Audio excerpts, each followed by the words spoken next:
Welcome to On the Chain. But I want to say that Ripple they did a Ripple drop, and it's probably one of my favorite ones that they've done in some time. And there's been a lot of great ones out there. Usually they're cut up into little mini segments. And this one here, it's just solid all the way around because you got one of my favorite Ripplers there. Well, two of my favorite Ripplers. I like Reinhard Kate a lot, who hosts it because he's a pretty good dude. And let me go ahead and share this so that I get the audio, Jeff. You want to make sure you get the audio. You know, it's always a better experience. So it's always funny, that music. It hasn't changed since the first Ripple drop. So this one's to crypto coins. There you go. There you go. So let's watch a little bit of this. It's about 8 minutes long. We'll probably stop it in segments and kind of comment on it because it's a long time to play 8 minutes through. Yeah, let's do 1 minute segments. Yeah, we'll do like 1.5, wherever it ends. We'll do smaller segments and kind of comment on it. But here we go. Let's make sure that audio Let's comment on that real quick. Is that audio turned up? Yes, it is. All right, let's make sure that that's good. Check that. Here we go. Hey, I'm Reinhard Kate, and welcome to episode 26 of the Ripple Drop. This episode, we're talking all things RippleNet. So, on-demand liquidity, and if you were paying attention at Swell, Liquidity Hub. We've got the one and only Ashish Birla, so let's get this started. Oh, let's go. So, Ashish, 2021 was a really big year for on-demand liquidity. We're going to talk about that in a second, but let's get back to the basics, the foundations of the market in general. What is liquidity, and why is on-demand liquidity important?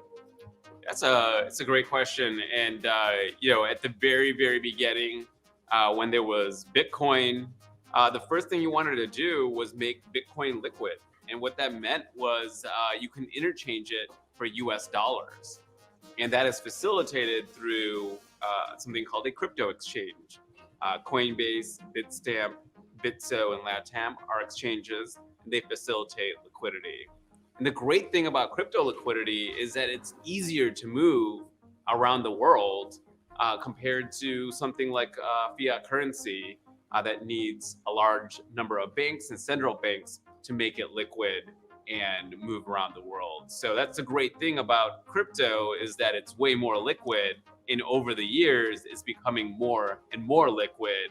If you look at the market today, hundreds of billions of dollars in cryptos traded on a daily basis. Liquid. That is up from 2013, when it wasn't even crossing $1 billion of liquidity. As we see more and more crypto liquidity come into the market, we're able to offer a better product experience. That means you can send cross-border payments for a cheaper rate. And that's the great thing. And what we've seen in the crypto market is that about every year, the amount of liquidity doubles.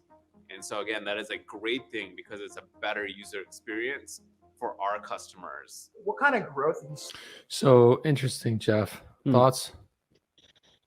We talk a lot about the need for instant cash. This idea of having, fast access, having liquidity, not having to go through the typical banking infrastructure, which is slow and outdated. And that, I think that's really,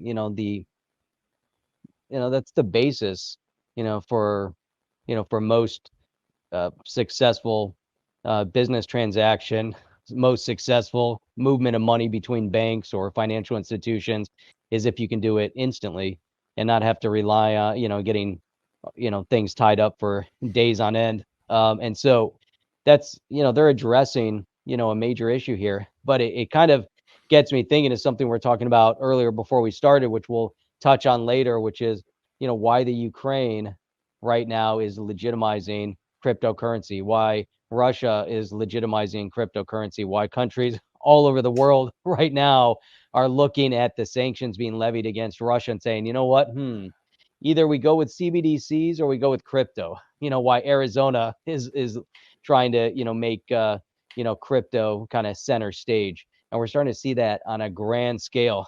It's interesting that it's all of a sudden, but going back to the liquidity pool, crypto liquidity, not everybody has a liquidity pool, a liquidity hub, or an, on-demand liquidity solution like Ripple is set up. So let's go back and listen. Here we go. On RippleNet in 2021. So I couldn't be Yeah, I happier with missed the it. user experience for our customers. What kind of growth have you seen on RippleNet in 2021? So I couldn't be happier with the year that we had in 2021 with RippleNet. We ended the year at a $10 billion run rate in terms of volume moving through RippleNet as a whole. And we're in Man. 22 destination markets with on-demand liquidity. And that was a core piece of feedback that we heard from customers. They want that product, but they want it in more destinations. We're close to having global great. coverage of ODL, which is super exciting. What Wow. benefits have Hey, pause RippleNet that, Chip. That's interesting. How many people have said that ODL isn't being utilized, right? And now in 22 markets, It's pretty big. Yeah, not only that, but you look at $20 billion run rate.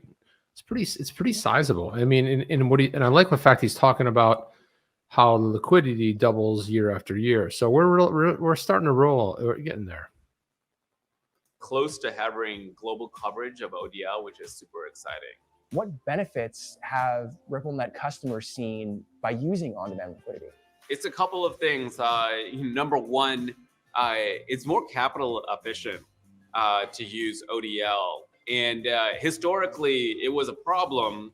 But as interest rates increase, as we are potentially going to see in the United States in 2022, the cost of capital is also going to increase.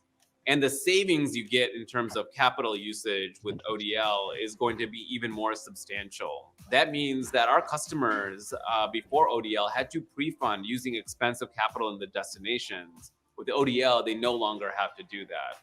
Number two, it's faster to move money with ODL cross borders. So you get that speed increase. And then lastly, as we talked about earlier, the price in terms of sending money cross borders continues to go down as crypto liquidity goes up. And again, these are three really, really good sort of trends that are working in the favor of the value proposition for RippleNet's on-demand liquidity product. Pretty cool. I mean, it's really good the way he breaks this down here. And coming up, he has a really great analogy for describing the liquidity hub. You made a pretty big announcement at Swell this year. A new product is launching, Liquidity Hub. So how did on-demand liquidity influence the creation of Liquidity Hub? It's a great question. So over the years, we've been really, really good and experts in provisioning global crypto liquidity around the world. No one has processed more in cross-border payments using crypto liquidity than Ripple. So we've become experts on provisioning liquidity through market makers, third-party market makers. We've been experts in tapping into global liquidity using exchanges around the world.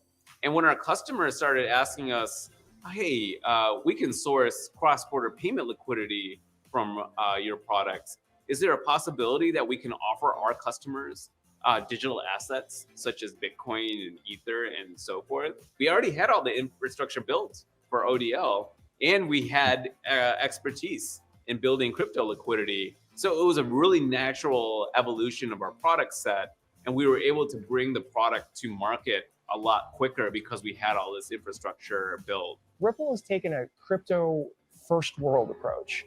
And with Liquidity Hub, it has functionality for Bitcoin, Ethereum, and a bunch of other coins on launch. Can you get a little bit into that functionality and how specifically that works?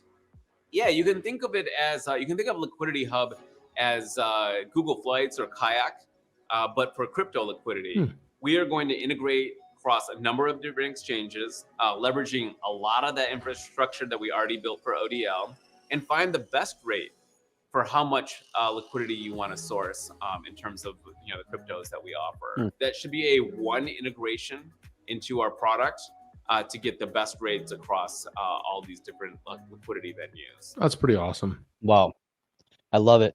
He's bringing up some solid points, and I think the timing of everything right now is they're really expanding on this. Yeah, they position themselves at the opportune moments. But you say they've been developing it over 10 years. The whole project, but right now, as we're getting ready to see inflation, skyrocket, and cost of money is definitely going to go up.